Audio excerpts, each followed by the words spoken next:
When you've built something with your own two hands, every brick carries a story. My business wasn't just a company. It was sweat, sacrifice, and decades of waking up before sunrise. It was long nights at the drafting table, early mornings on job sites, and endless hours teaching younger men the trade. By the time I was an old man, I had something I was proud to call my legacy. But building a business is easier than deciding who should carry it when you're gone. That was the question that kept me awake at night after your mother passed. My son was gone by then, taken too soon in a car accident that ripped a hole in me I'll never fully close. It left me with no blood hair to carry the family name, no child to teach the ropes, no one to pass the torch to. And that's when Jacob, my stepson, stepped into the picture. He was Linda's boy, from her first marriage. When she and I married, he was already a teenager. Lanky, smart-mouthed, with eyes that studied the world like he was always calculating how to use it. At first, we clashed. I tried to teach him responsibility, but he wanted shortcuts. I tried to teach him patience, but he chased quick wins. Still, after Linda passed, Jacob started hanging around more. He'd drop by the shop, ask questions about the books, and sometimes even tag along to client meetings. For a man with no hair, it was easy to see what I wanted to see. Maybe Jacob had matured. Maybe he was ready. Maybe this was my second chance at family. So when my knees started aching and the doctor told me to slow down, I did the thing that felt natural. I handed him the reins. Take it. I told him one evening, sliding the office keys across the desk. The business is yours to run now. I'll still be around, but it's time I rest. He grinned, slapped me on the back, and said, "Rest easy, old man. I've got this." Those words, they were meant to reassure me. But looking back, I should have heard the smirk in them. At first, Jacob made all the right moves. He shook hands firmly, greeted the crew with a smile, and talked about honoring my stepdad's legacy. He'd tell clients, "Don't worry, I was trained by the man himself." And I'll admit, it filled me with a kind of pride I hadn't felt in years. Neighbors would pat my shoulder and say, "You raised him well." And though he wasn't mine by blood, I let myself believe it was true. But slowly, the cracks began to show. The first sign was how he talked about money. I had always believed in fair pay. A man who worked 12 hours in the sun deserved his full day's wage. But Jacob started cutting corners. He'd complain about overhead and fat salaries. Soon the men who had stood by me for decades started grumbling. Checks were late. Promises were broken. Talk to Jacob, I told them. He'll sort it out. But he didn't. He brushed them off, called them lazy, even fired two of the most loyal hands I ever had. Men who'd been with me since the beginning. They're dead weight. He shrugged when I asked. This is business, not charity. Business, not charity. As if loyalty was a weakness. As if the sweat of good men was disposable. The second sign was how he treated the clients. Where I'd built a reputation on trust, Jacob built one on speed and flash. He overpromised, underdelivered, and then smoothed things over with charm that wore thin after a while. One woman called me directly, saying, "Your Stepson told us the job would be done in 2 weeks. It's been 2 months. He won't answer my calls." When I confronted him, he just laughed. "Old man, you worry too much. They'll get over it. We've got bigger fish to fry." But I wasn't laughing. The third sign came like a blow to the chest. I found out he had sold off a piece of the company. A building I had bought decades ago, brick by brick, with cash I didn't have at the time. He sold it without telling me, pocketed the money, and bragged about his business instincts. "That building was part of our foundation," I said, my voice shaking. "It wasn't just walls and mortar, it was our anchored." He rolled his eyes. "You're stuck in the past. That place was dead weight. Now we've got liquid cash. Don't you get it? This is how the future works." But the future he was talking about wasn't built on loyalty, sweat, or honor. It was built on greed. The final straw came when I overheard him one night. He didn't know I was in the back office, sorting through old invoices. He was on the phone with a friend, his voice loud and smug. "Yeah, the old man's out of the way now. He handed me the keys. I'll bleed this place dry and sell the rest. He'll never know. And by the time he's gone, it'll all be mine anyway." My heart sank. This wasn't just immaturity. This wasn't just shortcuts. This was betrayal. I had trusted him with everything, my business, my legacy, my name. And to him, it was nothing but a cash cow to slaughter. But what he didn't know was that I wasn't as blind as he thought. I started keeping notes, copies of accounts, letters drafted late at night, quiet visits to Mr. Harris, the lawyer who had helped me draw up contracts back when I first built the company. If Jacob thought he could strip me bare and walk away smiling, he was wrong. Because I had made arrangements. And when my time came, when the will was read, the world would see who my true heir was. Jacob wasted no time after taking control. Within weeks, the shop that once smelled like wood shavings, oil, and honest sweat now reeked of expensive kalongs and cheap shortcuts. He replaced the old wooden counter I'd built myself with a glossy glass one, boasting, "Clients need to see modern. They don't care about old wood." But they did care. They cared about honesty, trust, and promises kept. The very things he was stripping away. I walked in one morning to find him leaning against that glass counter, bragging to two younger men. "Listen," he said, "my stepdad's way was fine for his time, but I'm not in this for loyalty or handshakes. I'm in this for profit. You cut costs, squeeze the crew, upsell the clients, and you'll be rich in no time."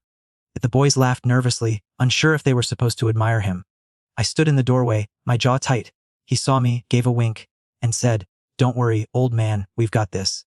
But I knew what this meant. It meant selling my soul's work piece by piece. The first blow came when he sold Dad's old truck. It wasn't just a vehicle. It was a symbol. The same truck my father had driven to every job. The one he'd handed down to me with grease still under the hood and pride in his eyes. I came by one afternoon and saw an empty space where it used to sit.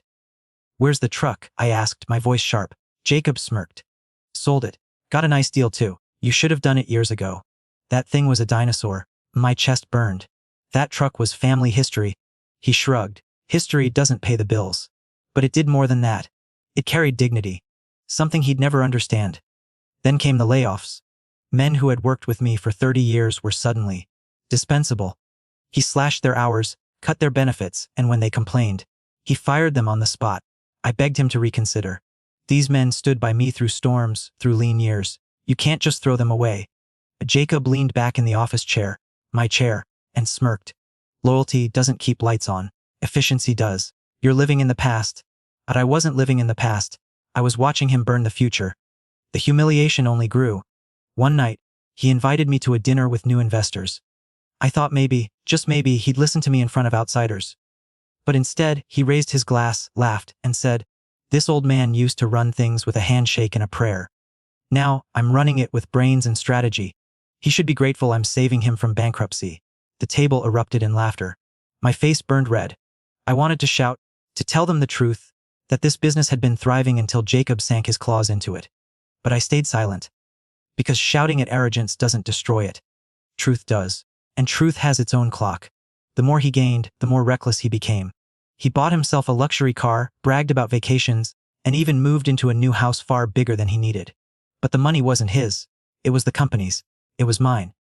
One evening, I caught him signing papers in the office. "What's this?" I asked, pointing to the documents. He leaned back casually. "Just selling off another property. Easy money." My blood boiled. "That's the last warehouse we own. Without it, the company has no backbone." He smirked. "Relax, old man. I know what I'm doing." But I knew better. He wasn't building a future. He was draining it dry. Behind closed doors, I started making trips to Mr. Harris, my lawyer. We went through every document, every contract, every clause I had ever signed. I wanted airtight, I told him. No loopholes. No way for him to twist it. Harris nodded, his eyes steady. "If you're sure?" "I'm sure," I said. I trusted him once. I won't make that mistake again. He slid a fresh draft across the table. I read it carefully, line by line. In those words, I saw my revenge, not fueled by anger, but by justice. Because if Jacob thought he was the heir to my life's work, he had another thing coming. The cruelest part was how he started to treat me personally, where once he had called me Dad, even if only to keep up appearances. Now he called me Old Man. Not with affection but with disdain. "Old man, sit down. You're in the way. Old man, let me handle this. You wouldn't understand. Old man, it's not your world anymore." Each word was like a dagger, not because of the insult, but because it confirmed what I had feared all along to him. I wasn't family. I was just a stepping stone. The last humiliation came one stormy night. The rain hammered the roof, the wind howled, and the power flickered. I walked into the office, hoping Jacob would finally see reason. Instead, I found him on the phone, laughing. "Yeah, he's still alive. But not for long. When he's gone, it's all mine. Every penny, every brick. The old man doesn't have anyone else. He thinks I'm his only heir. He has no clue." I froze in the doorway. He turned, saw me, and smirked. "Oh hey, didn't hear you come in." My chest tightened, but I stayed calm. I heard enough. He leaned back, smug. "Good. Then you know the truth. You can rest easy, old man. Your life's work is in good hands. Mine." He didn't know it, But that was the moment I stopped mourning what he was taking. Because I knew what was coming. I had already made arrangements. And when the will was read, he would discover that he was never the heir. Not truly. The day of the will reading felt heavier than a funeral. At funerals, people speak kindly, even if they don't mean it. But at a will reading, the truth shows up whether you're ready or not. Jacob arrived first. He pulled up in that flashy luxury car he'd bought with company money, revving the engine like he was announcing royalty. He stepped out in a tailored suit, sunglasses perched on his head, and a grin wide enough to make anyone believe he already owned the world. He strolled into Mr. Harris's office, slapped his hand on the counter, and said, "Let's get this over with." The old man left it all to me. Everybody knows that. I followed behind, quieter, slower. My chest ached with age, but my heart was steady. I wasn't afraid of what was about to happen. I had written this ending myself. We sat at the long table, polished oak gleaming under the light. Mr. Harris, calm as ever, opened the folder with a careful hand. His eyes flicked to Jacob, then to me, as if he already anticipated the storm. "Thank you both for being here," he began. "We are here to read the last will and testament of Mr. William Hayes." And Jacob leaned back, crossed his arms, and smirked. "Cut the fluff, Harris. Let's hear it. I've got deals waiting." Harris adjusted his glasses and began. "To my Stepson Jacob, I leave you my thanks. You took the business when I stepped back, and you carried it forward in your way. For that I am grateful. But gratitude does not equal inheritance. I cannot reward betrayal with legacy. I leave you nothing further from my estate." The words dropped like a hammer. Jacob laughed, loud and sharp. "This is a joke, right? Come on, Harris. Read the real part." Harris didn't flinch. He turned the page. "To my true heir, the one who stood by me, who valued loyalty over shortcuts, who saw my work as more than profit, I leave the entirety of my estate. The business, the properties, the accounts. Everything I built now belongs to him. He is my heir, not by blood, but by heart and by trust." Jacob's grin faltered. Who the hell are you talking about?" Harris reached for a sealed envelope, red wax glistening. "Your stepfather anticipated that question. He asked me to reveal it like this." He broke the seal and unfolded the letter. His voice was calm but firm. "Jacob, if you are hearing this, then you have already revealed yourself. I gave you my trust, and you used it to line your pockets. I gave you responsibility, and you traded it for greed. You thought I was blind, but I saw every corner you cut, every lie you told, every dollar you stole. You laughed behind my back and called me old man. But I was never blind. I was waiting." Jacob's face turned red. He slammed his fist on the table. "This is garbage! He would never write that!" But Harris continued, unshaken. "You believed you were my heir by default. But legacy is not given to the loudest hand. Legacy is given to the truest heart. That is why my real heir is not you. My heir is Ethan, the son of my oldest friend who worked beside me since he was a boy. He knows the value of loyalty. He knows the meaning of sweat. And he will carry my name forward with dignity, not greed." The room went jump to his feet. "Ethan? Ethan? You're kidding me? That farm boy? That nobody? He's not even family." Harris lifted his gaze. "Your stepfather considered him family in every way that mattered. He trusted him. He chose him." Jacob's voice cracked with rage. No, this can't stand. I was his stepson, his only stepson. He told me to take over. He gave me the keys." Harris nodded calmly. "Yes, and then he watched what you did with them. That's why he left this." He held up a notarized document, signed and witnessed. "The will is airtight. Any contest will fail." And Jacob's body shook. He pounded his fists on the table, knocking over a glass of water. "He can't do this to me! After everything I put into this." I cut him off, my voice quiet but sharp. "Everything you took from this." He spun on me, eyes blazing. For once his smirk was gone. For once he was stripped bare. Harris continued, reading the final lines. "To Jacob, I leave one lesson. A business built on greed will collapse. A name built on lies will fade. But loyalty outlasts both. If you want wealth, you will always be poor. If you want legacy, then learn what it means to serve something greater than yourself." Jacob's knees buckled. He sank into the chair, pale, sweating. For the first time in years, he looked small. I sat still, silent, my hand resting on the letter I'd been waiting to hear. My chest swelled with a bittersweet ache. Justice had come, not in anger, but in truth. Jacob tried one last time. "I'll sue.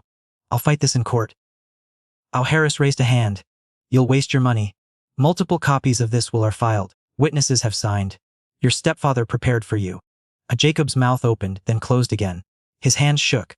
His empire of arrogance crumbled in an instant. For the first time, he had nothing. I stood slowly, my knees creaking, but my voice steady. "You thought you could take everything from me. But you forgot one thing. I built this business on trust. And trust doesn't die just because you betray it. It finds someone worthy to carry it. Jacob stared at me, eyes full of rage, but beneath it, fear.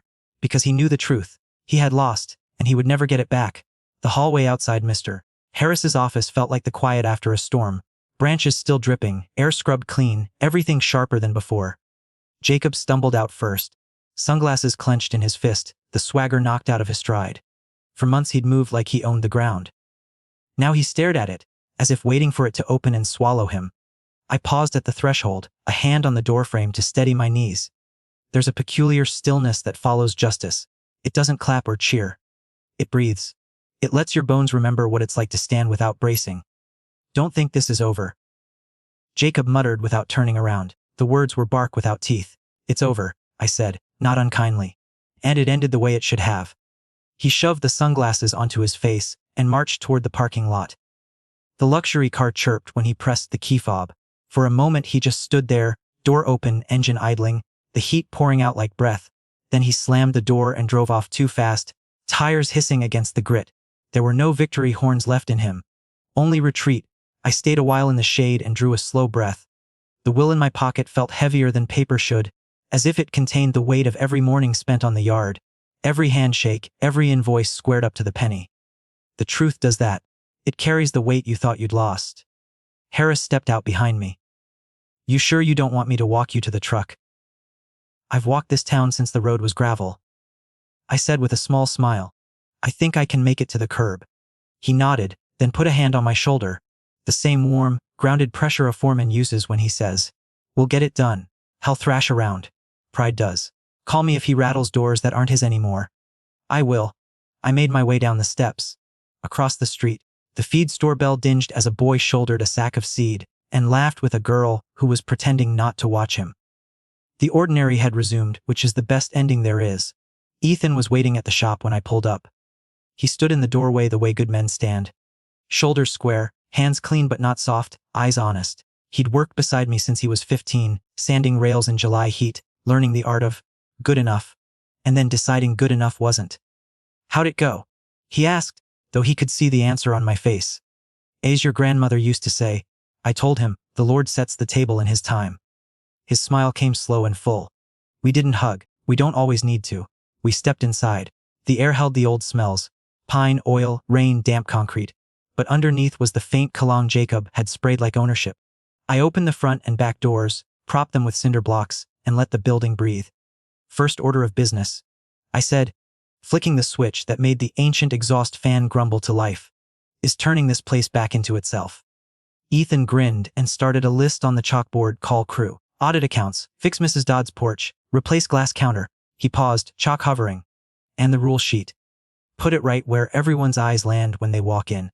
He thumbtacked my 3-line creed above the time clock. Keep your word. Finish clean. Treat people better than they expect. Simple is hard. That's why it works. We made calls. Miguel answered on the first ring and said, tell me where to be and when. Cal asked if he could bring his nephew. Boy's green but he shows up. We told them both yes. I emailed the vendors. No spin, no excuses, just dates, amounts, and a promise to make things square. Replies came back that sounded like relief. Then we got to work on the place itself. We hauled the glass counter out to the alley. It looked fancy and tired at the same time, like a borrowed suit that never fit. The old counter I'd built years ago was in the back under a tarp, nicked and dented and perfect. We muscled it into the front. When my forearm slid across that worn edge, it felt like shaking a hand I hadn't seen in a long time. Ethan unscrewed the LED strip lights Jacob had glued under the shelves. Felt like selling sneakers in here. He muttered, not work. Work doesn't need glitter, I said. It needs light. We changed bulbs, swept corners, tightened the vise that somebody had left loose enough to bite a man. We found the wall calendar still turned to the month Jacob took over. I flipped it to the present and drew a box around Friday with a thick X. Payroll, on time. A man should see his promises before he keeps them. And Jacob tried once. Only once. He showed up the next afternoon with a face that looked like it hadn't slept. He pushed through the door like a gust, stopped when he saw the counter, and gave a little laugh that wasn't laughter. You think a few old boards change anything? He said. No, I said. But they remind us who we are. He put both palms on the wood and leaned in. I made that company money. I made it modern. You're dragging it backward. Modern is a trick word, I said. It's a coat of paint. We're in the business of straight lines and true plumb. That never goes out of style. He scoffed, but his eyes flicked to the rule sheet and wouldn't quite settle. Pride won't read out loud, but it hears. He gestured toward the office. The accounts. You can't. They've been transferred, I said, legally. Clearly. You have a copy of the will. You have Mr. Harris's number. You're not owed a share. You're owed a chance to start over. He flinched, as if I'd struck him, and then did what pride does when it runs out of furniture to throw. He left. The door rattled in its frame, and the bell above it gave a small, brave ding. We stood still for a moment after he was gone, listening to the shop settle. Ethan glanced at me. I shrugged. A man can be angry at a level. It's still going to tell him the truth. The crew filtered back as the week turned. They came with lunch pails and a careful way of standing, like folks returning to a church after a long absence. We shook hands, clapped shoulders, said each other's names. I stacked plain white envelopes on the counter the way I always had. At Forstner and Fee Friday, I set a small jar of peppermint sticks beside them. Men smiled, a few laughed, the kind of laugh that says, "We remember, we finished Mrs. Dodd's porch 2 days early," and put a note on her invoice that said 75 with the words, "Your husband built our first sources." She called and cried and told us the whole town would hear about it by supper. Good. We don't buy billboards. We earn them. I spent mornings in the yard, touching each machine like a doctor hears a chest. Belts, fluid breath. Ethan reworked the schedule board, building in time for rain, and the surprise you should always expect when you peel back anything old. We under-promised and over-delivered until the phrase felt less like a strategy and more like a habit of the hands. At night I walked the empty shop and listened to the tick of the wall clock. I'd run my fingers along the grain of the counter, counting scars I could place by job. This gouge from the summer we rebuilt the school steps. That burn from Cal's first day at the grinder when he learned why gloves matter. The past wasn't a thing to worship. It was a set of instructions. Ethan came by my house on a Sunday with 2 coffees and a folder. "We should talk about paper," he said, tapping the folder. "Insurance, taxes. If we're going to do this together, we should do it right, together." The word landed in the room like a chair pulled out and offered. I nodded and we spread the papers across the kitchen table. We didn't talk percentages first. We talked responsibilities. He'd run day to day when my back said enough. I'd keep the books and the relationship steady. We put it in writing because good fences make for long friendships. He slid the pen to me. "You sure?" he asked, more out of respect than doubt. "I chose you before the ink," I said. "This just lets the courthouse know." We signed. We shook hands. It wasn't a coronation. It was a shift change. People asked me, here and there, why I didn't press charges. Why I didn't chase Jacob for every dollar he misused. I thought about it more than once. Anger makes a mean accountant. But then I'd remember the letter Harris read aloud, the line I'd tucked into the will like a nail through a hinge. "Legacy is given to the truest heart. Truest hearts don't need a body count to feel whole." That doesn't mean I made it easy for him. The bank froze what the court allowed. Vendors knew not to extend credit on my name. When I heard he'd tried to start something 2 towns over with fast talk and thin capital, I didn't call to warn them, and I didn't call to break him. I turned back to our work. Pride is a barn fire that burns itself out if you stop bringing wood. A month passed, then 2. The shop found its old rhythm. Metal on metal in the morning, radio low. Laughter at lunch, brooms at 4:45. My body remembered the pace and, when it couldn't match it, my mind learned to be fine with that. There's dignity in stepping aside while you're still upright. On a Tuesday, Jacob's car appeared at the far end of the lot. He didn't park. He idled and watched. I stepped out onto the stoop and raised a hand, just enough. For a breath I thought he might pull in. He didn't. He drove away. I felt not triumph but a small release, like a knot you'd forgotten was there loosening beneath the fingers of time. On the first cool morning of fall, I took the long road by the river and ended up at the cemetery without meaning to. I brought a folding chair and 2 paper cups of coffee out of habit. The granite with my name not yet chiseled beside hers felt less like an ending and more like a ledger balanced. I did what we talked about. I said to the grass and the tree, and the silence that isn't silent if you sit long enough. It wasn't clean and it wasn't pretty, but it was right. Ethan steady. The men are back. The porch got finished. We put the counter where it belongs. A breeze lifted the edge of the newspaper I'd set by my boot. Sales circulars, a column about the county fair, a photo of the school board cutting a ribbon on the steps we'd rebuilt. The boy with the scissors looked like a young version of me. Hair sticking up, grin too big for the occasion. I laughed and shook my head. Legacy, I said aloud, trying the word on my tongue without the weight of fear. It's just the next right thing, done again.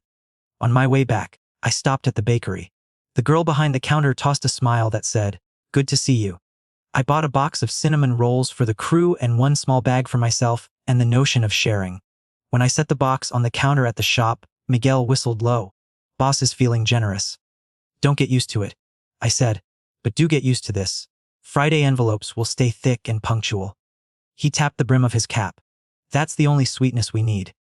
If you've stayed with me this far, you already know how stories like this end when they end well. Not with fireworks, with a steady hand on a wheel, with a name spoken in town without a wince, with men going home tired and proud, and a foreman who sleeps without waking to count what might be missing in the morning. To the ones who've been Jacobed, who've watched someone take your keys and call it love. Hear me, you don't have to match their fire to outlast it. Write your truth down, set your terms, pick your hair with both eyes open, and then get back to work. The loudest people rarely build anything that can bear their noise. The quiet ones do. And to the Jacobs, if you find yourself here by accident or providence, there's still time to be the man you bragged you were. Pride hands you a mic. Character hands you a broom. Only one of those will keep you warm in winter. We closed up that night, with the shop clean enough to invite daylight in without apology. Ethan flipped the sign to Selosity and waited while I locked the top and bottom. "Anything else?" he asked. "Just one," I said, and pointed to the back wall where the rule sheet hung. The edges had started to curl a little, which felt right. I ran my thumb across the first line and spoke them like a prayer, like a promise, like the 3 legs of a sturdy stool you can stand on without thinking. Keep your word. Finish clean. Treat people better than they expect. Ethan nodded. "See you at 7, boss." "See you at 7, I said and turned off the lights. If this story found you in a hard place, I hope it gave you a small map. You don't need thunder to be right. You just need to be right again and again until the storm spends itself. Thank you for listening, for breathing with me through the worst and the mending. If it stirred something in you, if you've got a porch to finish or a counter to move back where it belongs, tell me in the comments what your 3 rules will be. And if you want more stories where truth outlasts noise and love outworks greed, you know what to do. Tap like, share this with someone who needs steady more than spectacle, and subscribe so you're here the next time we open a letter that changes everything. I'll be here, same as always. Doors open, fan humming, coffee on, doing the next right thing until it adds up to a life. It's been a few months since that day, and the rhythms of the shop have returned.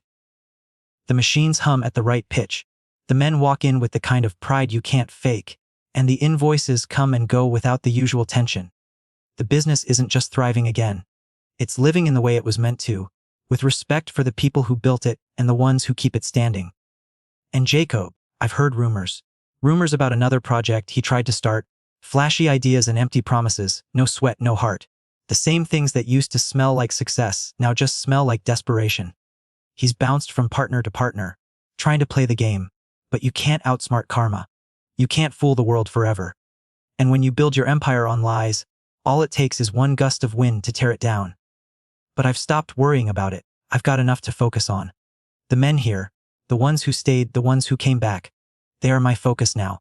They're the ones who understand that the work we do doesn't end with a paycheck. It ends with trust. It ends with knowing that what we've built will last long after the last nail is driven in. We've also brought some new faces in. Fresh energy, eager hands. There's one kid, Kyle, who reminds me a lot of myself when I started. He's quiet, but he's steady. He listens when you talk, and he learns fast. I can see a little of the same stubbornness in him that I used to have. The kind of stubbornness that's going to build him something solid if he sticks with it. I've started teaching him the things I always told myself I'd pass down. How to calculate a good margin without cutting corners. How to treat the client like their family. How to make sure every corner is squared and every edge is true. Every morning, before the sun even comes up, I walk into the shop and stand by the door for a moment, just watching the men file in, their boots tapping on the concrete, their faces ready to meet the day. The air smells like dust, oil, and coffee. And somewhere in that moment, I know everything's as it should be. The past is what it is, but the future? The future is built by the steady hands that keep showing up. There's a plaque by the front door now, just above the time clock. It says legacy isn't what you leave behind. It's what you build while you're here. It's not fancy. It's not meant to be. It's just the truth. As for the rest, it's simple. The clients we've kept trust us again. The men have their pride back. I've got a small, steady piece. Ethan, well, he's more than ready. His name is on the front door now. The line I've been waiting to say is the business doesn't just belong to me anymore. It belongs to all of us. The day Jacob showed up again, I didn't have any fireworks ready. No public confrontation. No courtroom drama. He pulled up in that same luxury car, the one he thought would make him powerful. He stepped out of it, this time not with the swagger of a king, but with the hesitant step of someone who knows their reign is over. He walked into the shop with his head down, shoulders tight. I didn't ask him what he wanted. He knew. Can we talk? He asked. I nodded and motioned for him to follow me to the office. He sat down across from me, hands clenched in his lap. There was no bravado left in him, just exhaustion.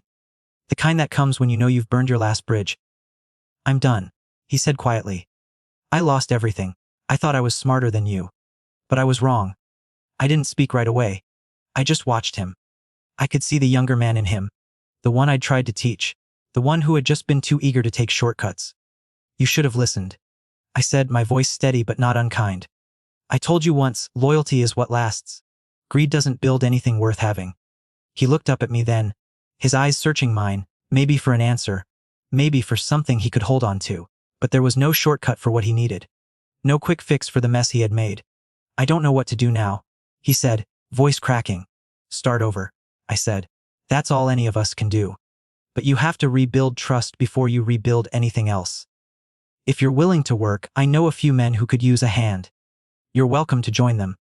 His eyes flickered, the faintest glimmer of something in them. You'd let me work here? I nodded. If you're ready to earn it. He sat back in his chair, absorbing the words like a sponge.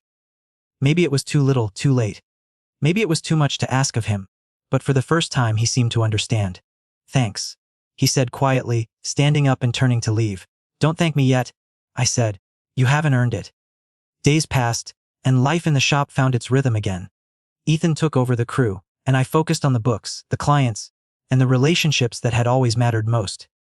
We worked together without the weight of secrets between us, without the shadow of betrayal hanging in the air. But sometimes, when the day is still and the sun starts to dip low, I think about Jacob. I think about the road he's on, about the choices he's made and the ones he'll still have to make. And I know that even if he never comes back to the shop, even if he never sets foot on this land again, his story isn't done yet. It's just beginning, and the rest of us will keep moving forward, building what we know is right. Thank you for walking through this with me.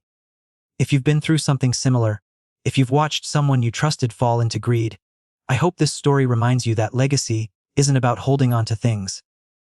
It's about building something that lasts, no matter who comes or goes. If you found something in this story that resonated with you, please like, share, and subscribe for more. Every story has its own journey, but the good ones, the ones that last, they're the ones we build together. And remember, no matter how far you've fallen, or how badly you've been hurt, you can always get back to building.